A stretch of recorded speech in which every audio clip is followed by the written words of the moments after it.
3, 2, 1. Welcome back, everyone, ladies and gentlemen, to the Legalize Stalling podcast. As always, I am one of your hosts, Jake Tucker, here with Skylar Crespo. It's been a little while for us. We both have busy lives, and we're not going to make excuses, but that's the excuse we'll make.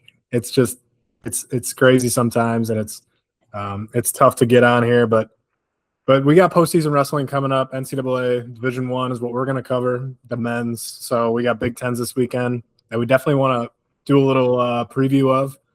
And then hopefully we can do another one after for next week before NCAA's, and then another one after NCAA's heading into freestyle season. What do you think, Crespo? Yeah, I mean, we haven't been too active on here, but let's be real. The only thing that matters in wrestling is the postseason. So, I mean, we show up when it matters. Yeah, so we're going to do this little preview before conference. We'll kind of have a recap before NCAAs, maybe a little NCAA preview, and then a recap NCAAs. I'm excited for it. We haven't been on here in a long time, and I'm missing talking ball with Tucker.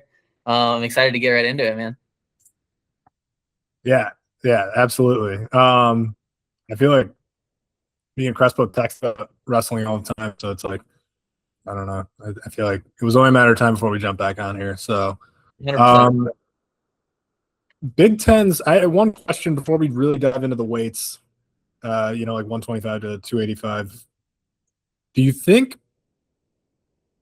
Big Tens being at State College is going to play a big factor for Penn State? I think it will a little bit. I mean, I don't know. They're pretty good even when they're not at Penn State. But yeah, I think it plays a factor. They got seeded pretty well, most of their guys at least, I would say. The only one off the top of my head that got screwed was Haynes. But yeah, I think that'll play a big factor. The one thing I want to get into before we get into each weight is just like the entire formula process that they're going with this year, this new formula that clearly doesn't work very well. I don't know why we're going backwards. I don't think there was ever really an issue with coaches going to a seating meeting. I feel like that, like coaches know wrestling, let them seat it. Don't make it an algorithm. I think you have to have some human factor in there, and I think nobody knows Big Ten wrestling better than Big Ten wrestling coaches. So I don't know if it was them like being lazy. I shouldn't say lazy or just not wanting to do it or what it was, but I feel like we're going backwards in the seating process right now. Yeah, I mean, do you have much information on the new process that they're using? I mean, I've heard a lot of griping and complaints over it. I don't know. What do you got? Yeah, I don't know the exact like points to each thing, but I guess there's criteria with head-to-head amount of matches wrestled, if you allocated a spot, something like that. Basically, what I'm hearing is that they didn't weight it right. I think you can tell clearly they didn't weight it right because you got guys like Chris Minto above Haynes when Haynes beat him head-to-head and is undefeated. That one's crazy. Now, on the flip side, I see what they're trying to do. I think they're trying to make guys wrestle in the regular season and they're punishing them with a bad seed if they don't wrestle. I get it to an extent, but I mean, if you have a guy like I don't know, let's say Levi Haynes. I mean, I don't think he missed a ton of time, but let's say he tore his ACL. He deserves to get punished for that, because he didn't wrestle. I don't know. I think there needs to be some form of human bias in this stuff, and I feel like me and you could see it better than this algorithm did. Yeah, Levi Haynes is 18-0. I mean, he's got 18 wins, 18 matches. Sorry, but and Chris Minto looks like 22. So with 4 losses, right? Is that right? 18-4. I don't know what his 4 losses are. Hold on, let me check. But Facundo's one off the top of my head. He lost to him in national duels. He lost to Haynes head-to-head. There's 2. He lost to Haynes. He lost to Patrick Kennedy. And he lost to Carson Harshla, and then Facundo as well. Those are good wins, like good losses. Like, you know what I mean? Like those guys are good. On the other hand, 3 of those guys are in the bracket seated below him. Yeah. Yeah. Wait, who? Okay, well then, who has Karshaw lost to? He's lost to Kennedy, Minto. and Kennedy again. So he lost to the same guy twice. Oh man. Yeah. Oh, I guess Minto did. Him and Carshall did split matches. Whatever. Sorry, I don't mean to get into the weeds on this one, but yeah. All right, you just want to jump into 25? Yeah, let's do it. Honestly, I don't see anything too crazy. I did notice just me being a big NCAA wrestling fan, seeing Dean Peterson at 8 just seems weird. You know what I mean? Yeah. And that one stood out to me. And not to jump off the Dean Peterson train, but Spencer Moore at 2 over Bouzakis seems a little ridiculous to me. Yeah. I think I looked at it earlier. I want to say Spencer Moore's got 6 losses on the year. I think Bouzakis has 2, one to Macron, if I remember correct, and then definitely one to Lillidahl. But I mean, outside of that, he's had a pretty good season, I think. I'll find that for you. I'm sorry. Yeah. So, I mean, 2-3 isn't the biggest deal in the world because they're on the same side anyway. They'll meet in the semi, so that's not the end of the world. I'd also like to know. I guess we're kind of going back to the seeding process and the formula, but I know if they're within 15 points of each other, the coaches on Friday can argue to move seeds. Now, I have no idea who's within 15 points of each other, so some of these might get changed. If I was seeding it, I would put Bouzakis at the 2. I think Bouzakis is probably the second best 25 in the country, let alone the Big Ten. That's the big one that stands out. And then Dean Peterson at the 8. What sucks about seeding guys low like this is not only is it going to hurt Dean Peterson, but it's going to hurt Lillidahl, right? Because now he has a tough match in the quarter. Second probably shouldn't have been as tough as Dean Peterson. So. Yeah. I saw there was a couple of matchups that they were talking about that are like right off the bat. What was one of them? Well, Rocco and Angelo Ferrari. That's a 1-8 as well. So that's a quarter. So yeah. Because Angelo Ferrari he's the 8 seed, just like Dean Peterson is. Exactly. And another thing here, I mean, random that I'm just thinking about. Dean Peterson's the 8, Diego Sotelo is the 9. They went to overtime last time they wrestled. So I mean, it sounds like a really bad draw for Dean Peterson. You look at it that way. Now maybe things get swapped. Maybe he moves up to the 7 or guys bounce around. But that'll be a big quarterfinal matchup. You'll have Spencer Moore, Bouzakis in one semi. Lillidahl, if seeds hold true, against Jacob Moran. To me, I think Lillidahl, he's about to jump to a new tier. I think he's going to say, like, after NCAA is done, I think we're going to look at this and be like, okay, Lillidahl is kind of in a tier zone, and then it's the rest of the field, in my opinion. That's like, this is going to be like his coming out party. And I thought it'd be last year. So maybe he takes a loss that we don't expect again.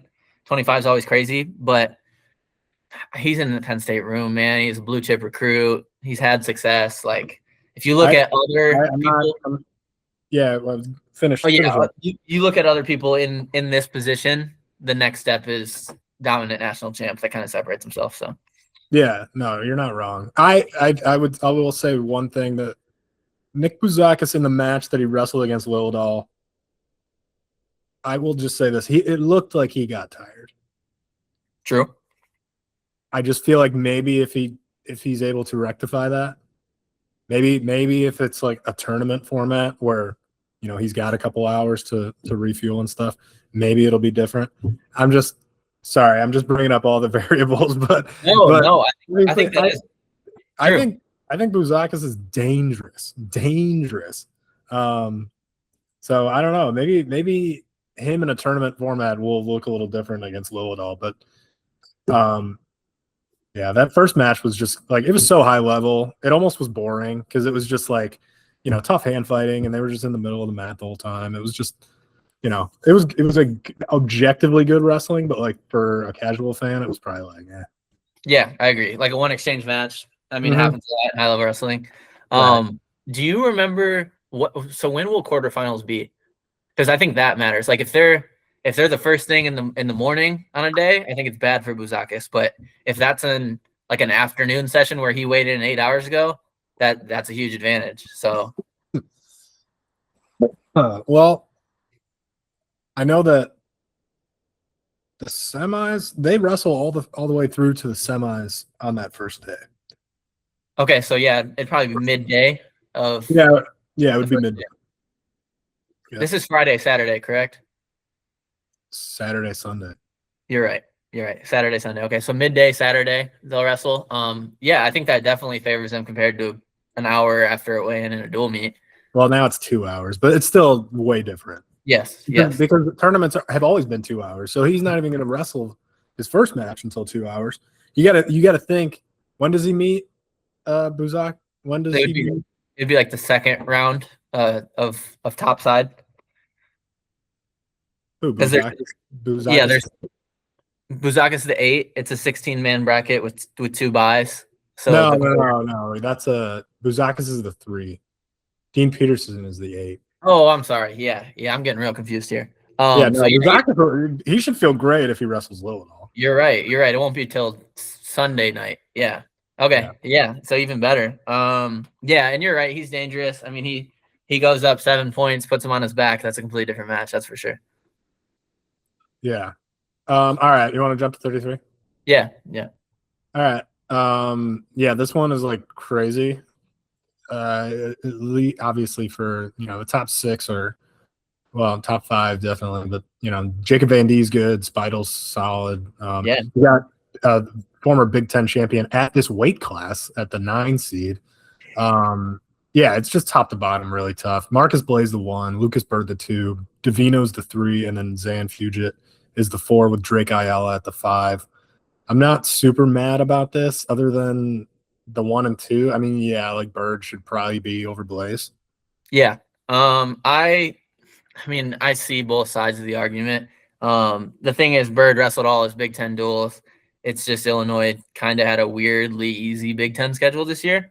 He didn't see any of these top guys really, other than Ayala. I think he beat, but even that was national duels, I believe. So I'll I tell you don't what. really. Yeah, Bird doesn't have a ton of great wins this year, but he's wrestled basically everything. He's undefeated, returning national champ, returning Big Ten champ, if I remember correctly, as well. I think he was the 1 seed at nationals last year. Yeah.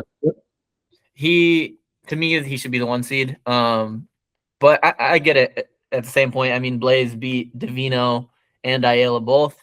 Those are both really good wins. Yeah, I think Bird kind of gets screwed now. He's got to beat both Davino and Blaze here, which he's fully capable of doing, I think. I'm excited for any of those matchups. Again, I think all 3 of those guys could win national titles. I don't know what to predict here. I would say, and I mean, I think another one, Drake Ayala has made the national finals the last 2 years. Like, this guy has shown he's kind of can turn it on in the postseason. So he's somebody to watch out for as a 5 seed. Fugit is legit, returning All-American. I mean, what do you think? I think on the far side between Bird and Davino, and Ayala's on that side, right? No, Ayala would be on the top side with Blaze. Yeah, Fugit and Ayala would wrestle in the quarter, and then the winner would most likely get Blaze. Okay. Well, yeah, I think Blaze is going to make the final, and then I don't know. I feel like Lucas Bird might make the final on the other side. I think he's going to beat Davino. I just think that maybe this softer schedule for him might actually help him. Let's not forget. I mean, he's been in college a long time. Yeah. I mean, like any like sort of like physical break that he can get is probably going to benefit him, especially when I know it's Ben Davino's like a young kid. He's like 18 years old, but like he's wrestled a ton of matches, right? I mean, I'm almost positive he's probably got more than 22, 23 matches. Yeah, he's like basically everything. He's at 22 matches. So by the time he gets the Bird, he'd be at 24. I don't know. I don't know. I think Lucas Bird's going to come out on the bottom side, and I think that'll be an interesting final. So here's an interesting thing I was thinking about. I'm kind of looking ahead here, but it's going to be really weird to seed 133 if Davino wins this bracket. Because if Davino wins this bracket, that's one loss Davino, one loss Bird, one loss Blaze. There's a chance Jack's Force is undefeated. Jack's might get the one in that situation, right? And the Big Ten kind of gets screwed a little bit. We'll see how it falls, but I'd be interested. I'm interested to see how 33 seeded. Obviously, I think that's my favorite weight this year. I think it's the toughest weight this year. I think it's everybody's favorite weight. Yeah, I think 57 is a close second, but 33 is the most interesting. I think my pick here. All right, here's my take. I don't know. Have you ever heard of this this kale tax or the kale curse? Have you ever heard of this? No. So it's this like kind of running joke that Kale's never gonna have like an undefeated wrestler because he was undefeated, right? Like all their guys at least take 1 loss, 2 losses, 3 losses, those type of things. I don't think he's had an undefeated freshman either. My prediction is Blaze pays the Kale tax this weekend. He takes a loss to somebody. So he's gonna take that loss this weekend and not next weekend. Yes, I think so. I'm gonna say he loses to I think Davino. This is Okay. I think Davino, it was such a close match the first time. I think Davino figures it out if they wrestle again, if that makes sense. Sure. Obviously there's a world where Davino doesn't make the final and it's Bird. But I think either way, Blaze is losing in the final to one of those two. Okay. That's what I'm gonna take. And I'm gonna say Davino if I had to make a pick. I respect it. I honestly hope that happens too, because then I'd really want to see how they seed it. Because I didn't even think about that until you mentioned it. So that's funny. All right, 141. Yeah, we can move on. I mean, I'm gonna say Jesse Mendez. I'm gonna go out on a limb here. I'm gonna make a wild prediction.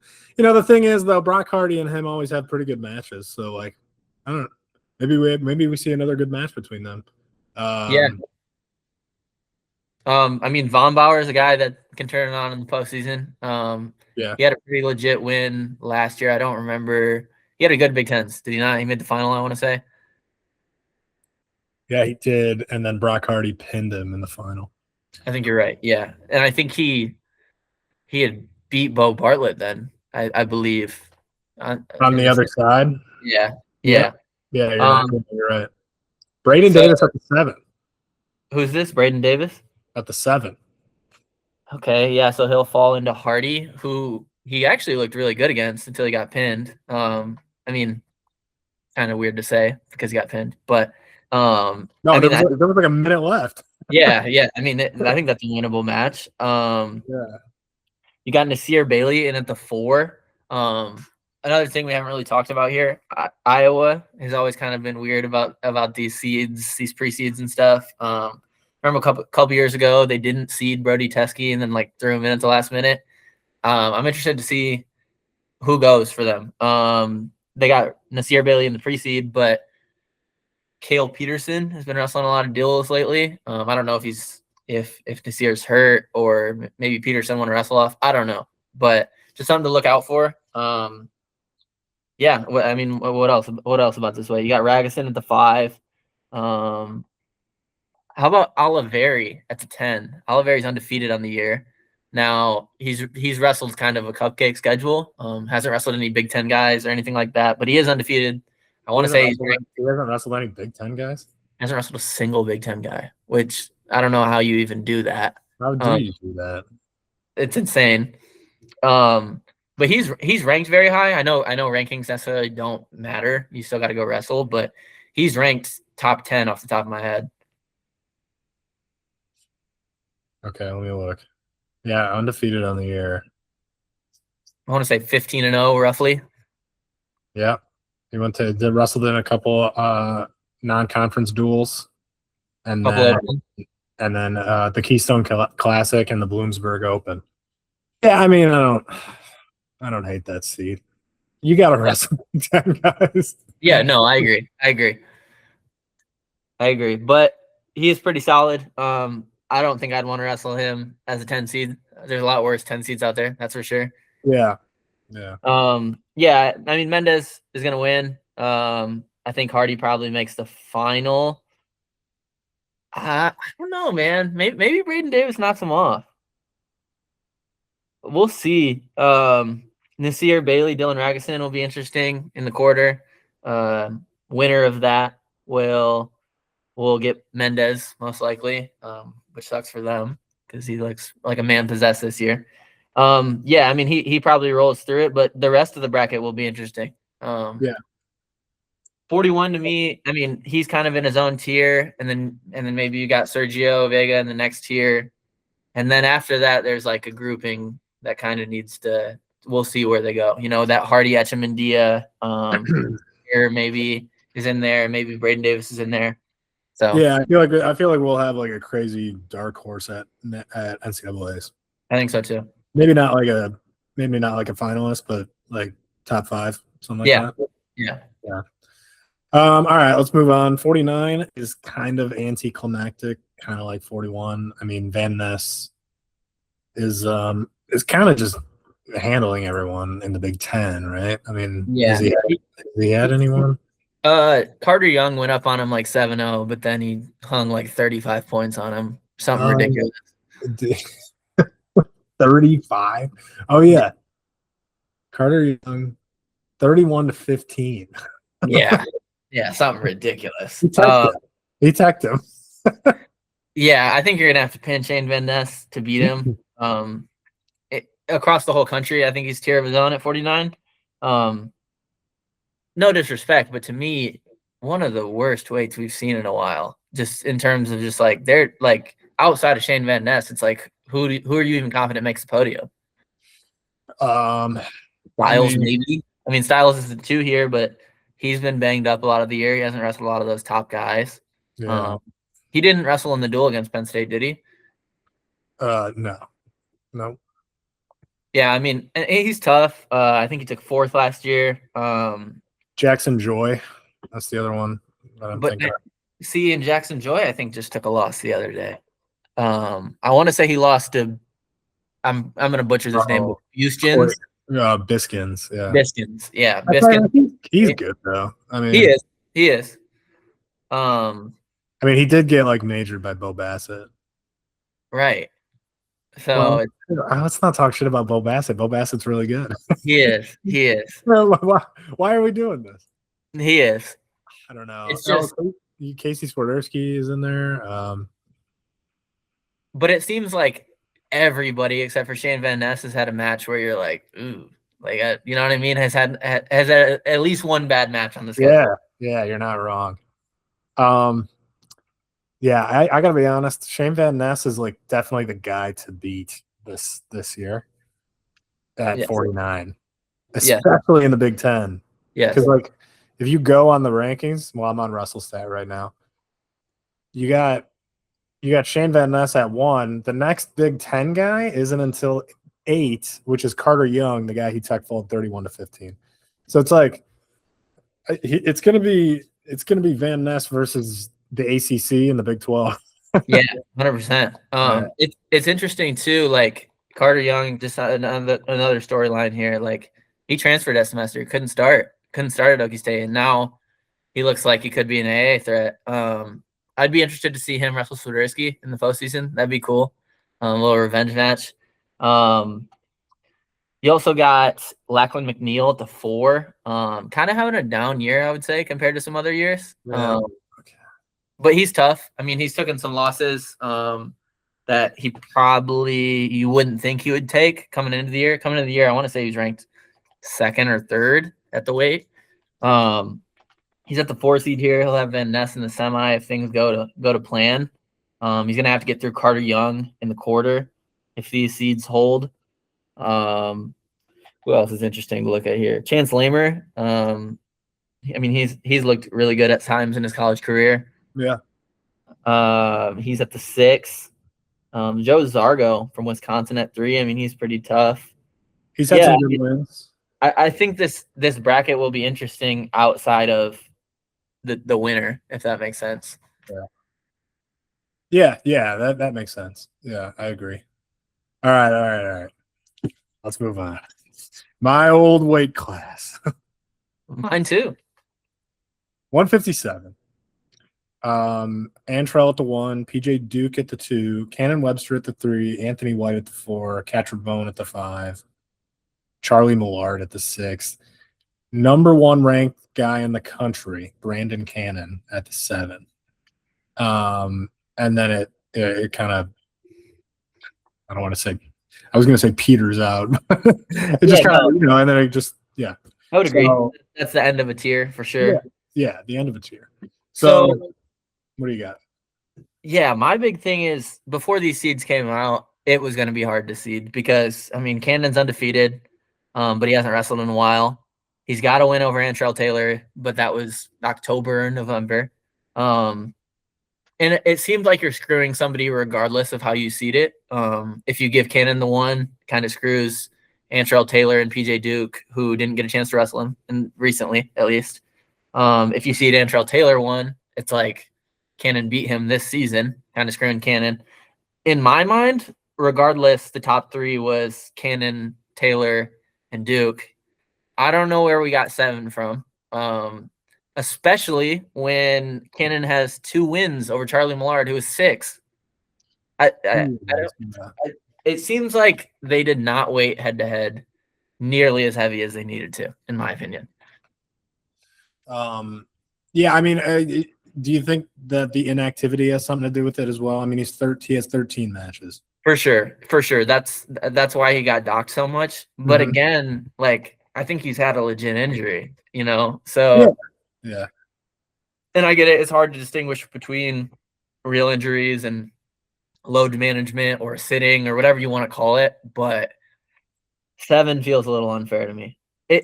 Who it screws is PJ Duke, who in the quarterfinal now has to wrestle Brandon Cannon instead of Luke Meckler or Stony Buell, Those are a lot easier matchups if you're PJ Duke. Yeah. Yeah, no, I agree. But since we're on the topic of PJ Duke, he's already paid the Kale tax. Give me him to win it. I would agree. Here's the thing, though. I will say this. I think he needs to go into the Antrell match with a little bit different of a game plan.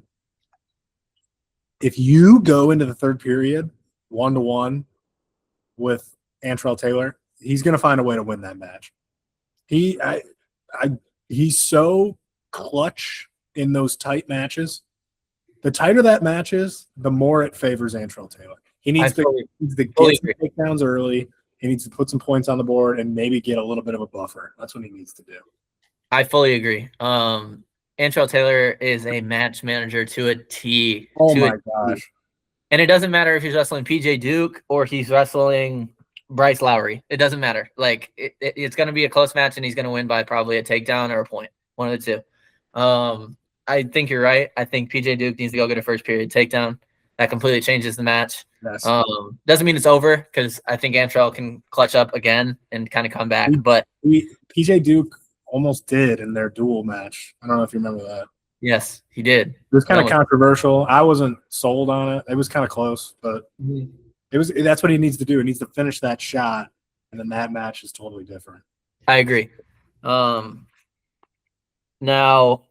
PJ Duke, again, is going to have to get through Brandon Cannon in the quarter. Then he'll probably get Cannon Webster if seeds hold in the semi, who's tough as well. He's, I want to say, returning All-American last year at 49.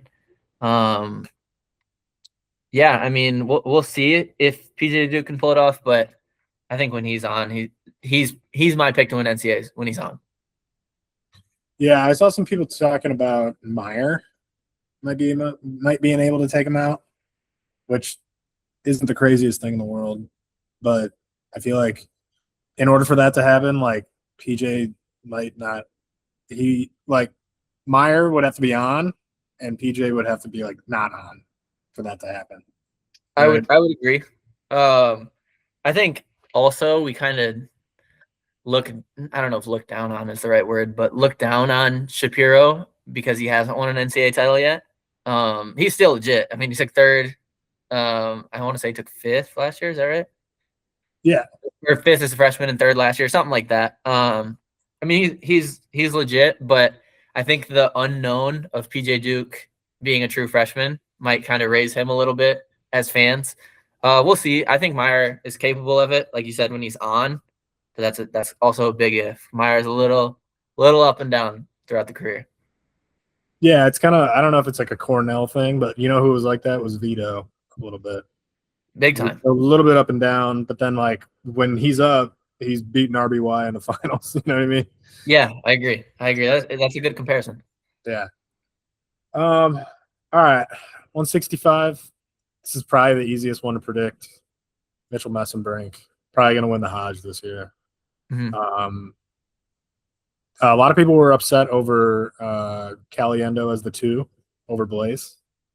Again, I don't know what this formula is looking at, but like, there's no common sense weighted into it, guys. Come on, they wrestled like 2 weeks ago.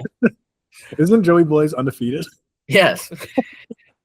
I'm pretty sure Caliendo has 3 losses. I don't get it, dude. I don't get it at all. And one of them's to Blaze, but whatever. That doesn't technically change the bracketology, other than like who they'd wrestle. Yes. Okay. Yeah, they're still the same side, so it doesn't change too much. I want to say, I could be wrong, but I also want to say that LJ Arujao might have a win over Andrew Sparks. And Arujao is the 5 and Sparks is the 4. I could be wrong on that. I was looking at WrestleStat earlier on a flight. But yeah, it's a pretty not boring weight, but I think we all kind of know how it's going to go. I am interested to see Joey Blaze wrestle Messenbrink. They've never wrestled before in folk style, at least. They might have wrestled in freestyle. I'm not positive. Blaze is legit though, and I could see him keeping it closer than most, if that makes sense. That was the one thing I said. I was talking to a friend of mine who basically just assumed that Messenbrink was going to like tech fall him. And I was like, he's not going to tech fall Joey Blaze. I just don't see that happening. Joey Blaze is very, very good at gumming you up. And I use that word as like slowing you down. Yeah, no, that really makes sense. Like shutting your offense down a little bit. He's not easy to take down. He's not going to give up a lot of points. Yep. Well, dude, like we saw it last year with Kasak. Nobody saw him beating Kasak. Nobody. And then he did. Yeah. He's legit. He had a good summer too. I want to say he did really well at like an international tournament. Yeah, I mean he just beat Caliendo a couple weeks ago pretty convincingly too. I want to say he won by a takedown, and there was another takedown that they reversed that was like a clear takedown. Okay. So yeah, I think he's kind of separated himself from Caliendo in my opinion. Now, if anybody's going to flip that result, it would be Caliendo. He's been pretty consistent over the last 3-4 years. Just coming off a win over Lockett a couple weeks ago. We've seen he can adjust to a guy that he's lost to and make some changes. So maybe he does beat him this time. But yeah. I would hope Blaze would win just so I can see him wrestle Messenbrink. I'm interested to see that.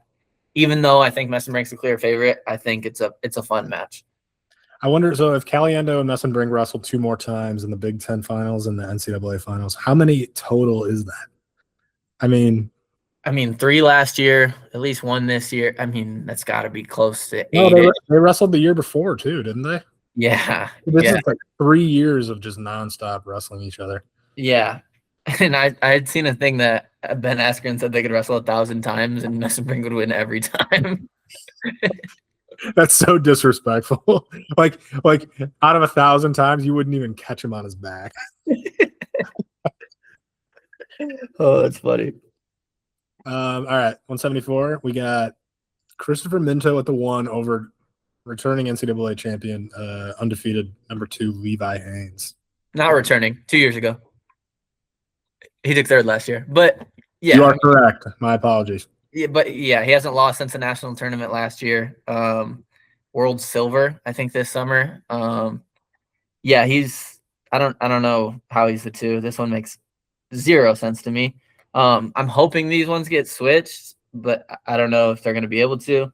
Patrick Kennedy at 3, Bo Mantanone 4, Karchla 5, which is interesting to me because, I mean, he's sat out quite a bit of matches. Seems like he didn't get dinged as bad as some of these other guys that have missed a lot of time. Did Karchla beat Mantanone? I think he did. I think he did. So, I mean, Haynes clear favorite here. Really sucks if Kennedy has to wrestle Haynes in a semi and not in a final. I would like to see Kennedy Minto in the semi. I think that's how it should be seated. Yeah, I think Haynes will kind of roll here. He's been pretty dominant this season. I will say Minto did wrestle probably the best match I've seen with Haynes this season. So maybe there's a chance for an upset there. We'll see. Lenny Pinto down at the 10. Off the top of my head, he's had a decently close match with Haynes before. Who knows if it'll be close again? Mhm. Yeah. Wait, say that one more time. Who was that? Lenny Pinto at the 10. Had a close match with Haynes. Yeah, I don't think it was this year. I want to say last season he had a close match in like the duel, I believe. Or Like to maybe give a shout out to number 11, Eddie Enright from Northwestern. is this your boy? That's a Mount Carmel boy right there. There you go. Caravan, correct? Go Caravan. Yeah, go Caravan. Ugliest school colors in the world, by the way, but go on. I ain't even gonna argue. Yeah, they're pretty ugly. Yeah, so who am I on? Minto lost to Karshla. I was just referring. I think Minto had. Minto did lose to Karsa. Is that right? Yeah. Yeah, that's what we were talking about earlier. I mean, Minto's lost to 3 dudes in this bracket this year. Yeah, this season. One of them was he lost to Patrick Kennedy like a month ago, a month and a week ago, or something like that. Yeah, I don't get this at all. Yeah, hopefully that gets switched. That one's pretty ridiculous. I think. Oh shit, dude! Number 9, Colin Kelly, from Illinois. He's a Mount Carmel kid too. There you go. Bracket full of the Caravan. A bunch of them, dude. Caravan or caravans? How would you say that? Caravan. Not plural caravans. Okay. Yeah, this bracket's seated horrible. I think Haynes is gonna come out on top. It will be interesting to see how that Minto, Kennedy, Mantanona, Karchla tier shakes out. It'll be important for seeding. I think Simon Ruiz is probably the second best guy at this weight outside of the Big Ten. Yeah. That kid's good. Yeah, he is. I think that's the one guy that could maybe beat Haynes. Yeah. Yeah. And maybe I think maybe it's the Michigan in me holding on to it, but Facundo beat Haynes a couple years ago at Olympic trials. They've wrestled a lot in the room, I'm sure. Maybe there's the one off that he knocks him off at NCAAs, but yeah, I gotta be honest. I was expecting more out of Facundo this season. Here's the thing, though, he could just totally right that ship the next couple weeks. Not saying he's got a bad year. I'm just saying, like a couple of the losses that he's had, I expected maybe a few of them to go the other way. That's all I'll say. And I think his season, not to get off the topic here, he kind of had a tough national duels. He wrestled like 4 top 8 guys. I want to say he went like 1-3. Yep. And then the Big 12 isn't really that tough at this weight.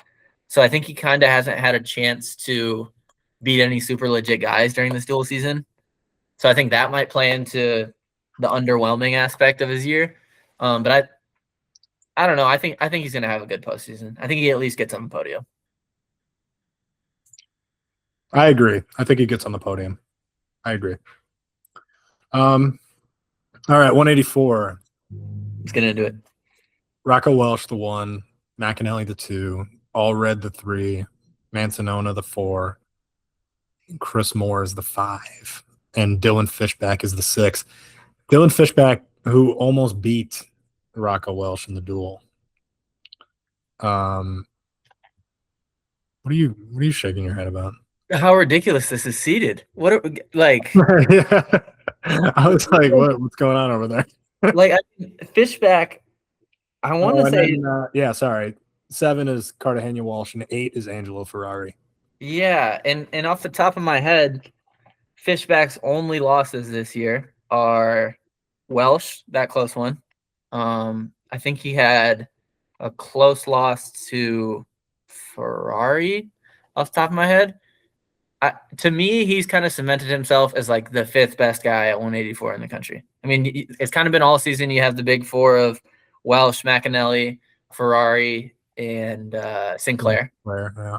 And to me, Fishback's the clear five in that tier. He had a real close match with Welsh in the duel. He had a really close match with Ferrari too. Exactly. So I don't know. I didn't even notice he's down at the 6, but that doesn't really make a ton of sense to me. It's just seated so bad. I mean, you're going to have Ferrari and Welsh in a quarter, which arguably the two best guys in the country at the weight. And I get it. Ferrari's been out for a while. Again, they're trying to dock guys for not wrestling. But let's have some common sense here. Let's have some common sense. I don't know. I think the whole point of seating is so you have the right guys placed at the right spot. You don't have a guy take 6th place and he's actually the 3rd best guy in the bracket. To me, that's what's going to happen out of this bracket if things stay as is. Yeah.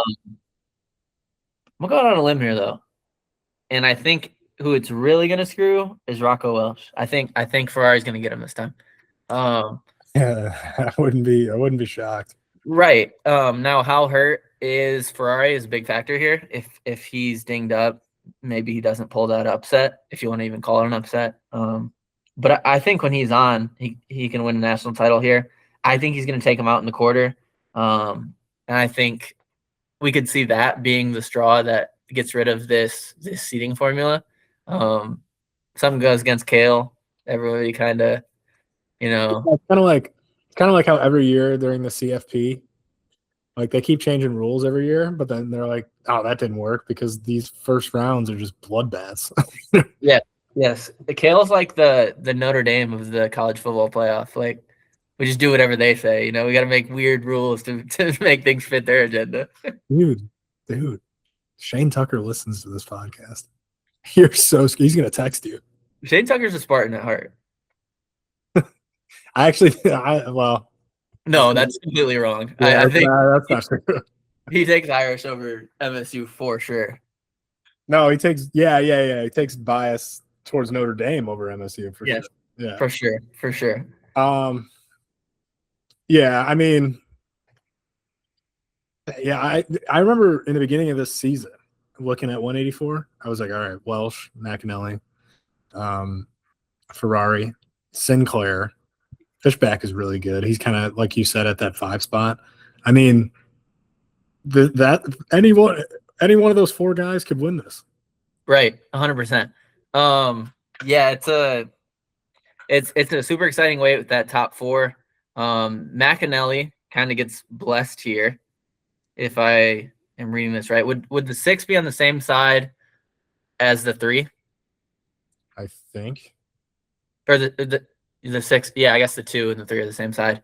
I guess maybe Fishback makes it to a semi, and McAnally has to wrestle him. McAnally's about as consistent as they come. I don't see him losing that match. I think he makes the final here. Now, we haven't seen him wrestle Welsh or Ferrari. Is that correct? I'm going to look it up. Hold on. McAnally, you said you haven't seen him wrestle who? Welsh or Ferrari. I don't think he's wrestled either of them. No, because in the Iowa duel, he wrestled Gabe Arnold. He's only lost 1 time this year to Sinclair. Yeah, that's so I'd love to see him wrestle either of those guys. It seems like he's only going to be able to wrestle one based on the way the seeds are now. But yeah, I don't know. We'll see. Again, seeding is going to be weird for this one if Ferrari doesn't win the bracket. Well, I guess if Welsh goes undefeated, he's the one. If McAnally, let's say McAnally wins this bracket, then who's the one seed at NCAAs? If Sinclair wins Big 12s. Yeah, I'm not. Sinclair, I guess. I mean, he has Ferrari. I mean, yeah, that'll be interesting. I just hope those 4 are the top 4 at NCAAs, so they both make the semi. It'd be amazing round of wrestling. Like to that watch would be amazing. Going on at once would be pretty legit. Hopefully they don't mess up that season. And I told you somebody. I'm going. Yeah. I'll be there. No, I'm We going should. to. Yeah, I know. We should Yeah. try to afterwards do a recap like Sunday or something. Yeah, for sure. Yeah, yeah, Um, that'll be legit. all right, what are we doing here now? Sorry, we just got sidetracked. 197. Yeah, 197. I'm gonna go with Josh Barr at the one. Camden McDaniel. I don't know if that's how Either you say way, it, is the two. Former Spartan Remy Cotton is the three. I actually love to see that. I He's a do good too. kid. He's a good kid. Yeah, I like Um, Remy. Branson John is the four. Luke Giog is the five. Wyatt Ingham from Wisconsin is the six. Kale Whistler at the seven. And then Gabe Arnold at 13. That's kind of a interesting throw in. Yeah, so he'll fall into McDaniel if I remember how this bracket goes correctly. Not a good draw for McDaniel. Again, like seeding these guys low, and it's weird because I think he only has like 2 matches in 97 this year. So I get you can't really seed him super high. Yeah. I get it. I get why some of these things are seeded the way they are, but that's a bad draw for McDaniel. I think Gabe Arnold is going to do really well here in 97. I think so too, especially because like he's got a chip on his shoulder for sure. Yes. And we've seen he can wrestle well at this weight before. I think in terms of like national landscape, 97 is a little bit wide open outside of the top 2, outside of Barr and Elam. The rest, doesn't look too tough. No disrespect to any of those guys, but I think Gabe Arnold's going to find a way onto a podium here at 97. Dude, and you know what? His antics have annoyed me a little bit in the past, but I'm not rooting against him. I'm not like a Gabe Arnold hater. I would agree. I'd like to see him. I'd like to see him do something here at 97. I think that'd be a cool story. Yeah, I think you got to respect a guy that's willing to wrestle 3 different weight classes for a team in one season. Yeah. Another guy who could probably get a ton of NIL in a portal and go start somewhere and be one of their main guys. He chose to stick it out at Iowa. I think you got to respect it. So I'm rooting for him a little bit. Just something to watch though. He's gonna have to qualify outright. He doesn't. I don't think he has the matches at the weight to get a wild card. So I don't know how many allocations are at the weight. Now I could see him doing as well as second in this bracket, but maybe he takes a loss to McDaniel on the front side and has a long way back. So Yeah.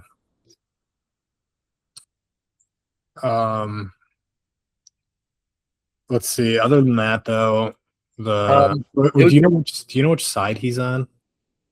Gabe Arnold. Yeah. He would be on the same side as McDaniel, the 2, I think. So he'd be on the bottom. Yeah. Another thing to watch out for here, if Remy Cotton makes the final, you'd have 2 kids who are high school teammates wrestling in the Big Ten final. That'd be kind of cool. Both from Davidson and Barr. That would be cool. If Barr makes the finals, which I assume he will. He's looked pretty dang good this year. Branson John's actually pretty tough too. I've seen some results of him that impressed me. Giog's tough too at the 5. Don't know a ton about Wyatt Ingham. Hopefully Whistler gets through here. Yeah. MSU gets a guy. The Tourney. He's a good kid. Yeah, he is. He works hard too. What was I looking at? If Remy wrestled, I want to see if Remy wrestled that McDaniel this season. Yeah, I'm not sure off the top of my head. I don't think he did. McDaniel, however you say it, he's an All-American last year, correct? I want to say he took like 8th or 7th. Yeah. Okay, yeah. Not the most exciting weight, that's for sure. Nope. I'd like to see a little Sasso action out there in Cleveland. That'd be cool. Yeah, it would. He makes a run. That'd be cool. He beat somebody pretty tough not too long ago. I want to say Merrill. Merrill. Yeah, Cody Merrill. There it is. Okay. 285. Yeah, this one's interesting. Yeah. Yeah, I agree. Ty Gadali at the 1, Ferrari at the 2, Feldman at the 3, Mirasola at the 4, Braxton Amos at the 5. I'm old enough to remember Braxton Amos at 97. I don't know if, the I'm elite old enough. ball knowledge coming from this I'm, guy. I'm old enough to remember number 1 recruit in the country, Braxton Amos. Yeah, I remember that shit too. Not that it's shit. I just threw that word in there. Yeah, I know what you're saying. He's a good wrestler. He's a good wrestler. He's looked good this year, though. I mean, no disrespect to Amos, but the rest of his career was kind of underwhelming before this year. When you're the number 1 recruit in your class, obviously it's super high standard to live up to. But he's looked tough this year. A big one that stands out to me here is Ben Keeter at the 10. I know he hasn't had the matches again. That's why he's there. But returning All-American at the 10, it's a tough draw for somebody. I think he'll fall into AJ Ferrari, where I think Ferrari's still the favorite there, but I'm sure that's not a guy he wants to wrestle on Saturday morning, Yeah, I'm actually not surprised really with the 10 spot now that I'm looking at it. 5-5 on the year. Yeah.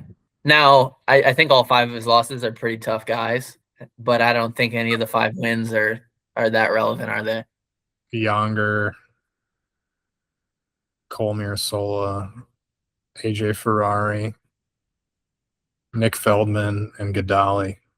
His wins, nothing crazy here. Right. Yeah, I mean, dude, this weight is tough. I mean, all the top 8 are pretty legit. I mean, Amos 5 is legit. Luffman at the 6 he's tough. He's been around forever. Hopke at the 7, he was a really big high school recruit. He's been doing pretty well for them recently. Yeah. I didn't even realize Hunter Catco was at Rutgers. I thought he was still at Virginia Tech. But he's tough. Yeah, I mean, this will be interesting to see how this one plays out. A lot of those top guys have kind of beat each other. I think Mirasola off the top of my head has a win over Feldman. Feldman has a win over Ferrari. I want to say Gadiali beat Feldman. But Gadiali has some interesting losses too. I want to say Christian Carroll beat Gadiali this year. He did. Heavyweight's a fun weight this year. Younger is kind of the clear one as of right now. Not disappointed, but I thought Ferrari would do a little better this year at heavy. But again, like postseason's the only thing that matters. So we'll see how things shake out. Mirasola has been Ferrari's only lost to Feldman. Yeah, twice, right? Twice. Yep. Now he hasn't wrestled a ton of matches either. It's super weird that like I said, these guys all kind of beat each other. So I get it's hard to seed those 3-way tie type of things. Or triangle, whatever you want to call it. But Ferrari's the 2, Feldman's the 3, Mirasola's the 4. It's kind of weird to look at it when the guy below them beat them. But so Gadiali will fall into Mirasola Amos. The winner of that will probably wrestle Gadiali in the semi, which will be interesting. I think Mirasola might be a lot better than we think. He's kind of peaking at the right time, it seems like. I didn't have a ton of expectations for him coming to the year. I thought he was a little undersized. But that win over Feldman kind of changed my opinion over him. Yeah. Yeah, no, you're not wrong. I was surprised by that. I won't lie. But it's nothing out of the ordinary, I guess. Basically, I'm surprised that I was surprised, like looking back on it, because then I thought about it and I'm like, well, I mean, he moves. He's a little undersized, but he moves like a 97, True. And he's he's in that room with all those guys at Penn State. I mean, it's nothing. Yeah, it's crazy. Yeah, and he was a legit recruit coming out of high school and stuff. So, I mean, it makes sense. Like you said, when you look at it in hindsight, it makes sense why he's doing really well right now. Yeah, yeah. Yeah, I got to be honest, though. I think this is going to be a Big 12 weight. Yeah, I think Bastida's the guy here. I think Bastida's the guy, and then there's another one at 285. Hold on. Trumbull. That's it. Yeah. So I mean, those are 2 guys outside of the Big Tens that like legitimately could win this weight. I'm picking outside the Big Ten, but then again, if someone does win it, I wouldn't be surprised. So I agree. Tell me how you feel about this take, and I've thought this about Trumbull the whole season. I could see him making the final. I could see him getting 3rd. I don't know why I don't think he can win it. I just don't think he can win it. He just doesn't have national champion energy to him, to me. Like, are we bringing up aura right now? I think we are. Shit. Well, if we're talking aura, then obviously you got to think Ferrari is the guy. I mean, he's already done it. Yeah. And also, I want to say he's like 2-0 or 1-0 against Bastida. Now, this was years ago at 97, but that matters. Yeah, I just ever since I saw a couple of years ago when he picked Hendrickson up like that. Do you remember when they wrestled in the Big 12 finals? Yes. And then he went to nationals and like hurt his hand or something. That's what they were doing. Yeah. Yeah. Which is unfortunate. But I remember that season we were all like, "Oh, he's the guy. He's the guy." Yeah. Yes. I just think he's a freak. So yeah, I don't think that's crazy to think either. I think a lot of people are pulling for Younger. Yeah, I think he's the favorite as of now. But you know how these conference tournaments go. We're gonna probably be talking here in a couple of days, and a lot of things will change. Yeah. Well, dude, the Big Ten is always freaking nuts. Yeah. I just realized this Big Ten's is going to be the first one that I won't be attending since 2017. Dude, that's crazy. That's 8 in a row or something like that. What is it? 2026, so 9. Yeah, I mean that makes sense. You're in college for like 8 years, so I can name the schools too, like in a row. Let's hear it. Well, in 2017 was IU. Okay. Bloomington. Yep. 2018 was Michigan State. Okay. Home. We were at home, East Lansing. 2019 was Minnesota. That's where I blew my knee out the day before. 2020 was Rutgers, which that one was fucking awesome. I don't know if you remember like some of the highlights from that one, but that was crazy. Remember that like crazy video of like RBY and Alvarez doing that scramble, and then like Seabass and Seth Gross. Yeah, yelling New Jersey, right? Yes. Yeah. And then that was the season it got canceled. So then the following year was State College, but it was no fans. So that's why I'm guessing they're doing it again. Okay.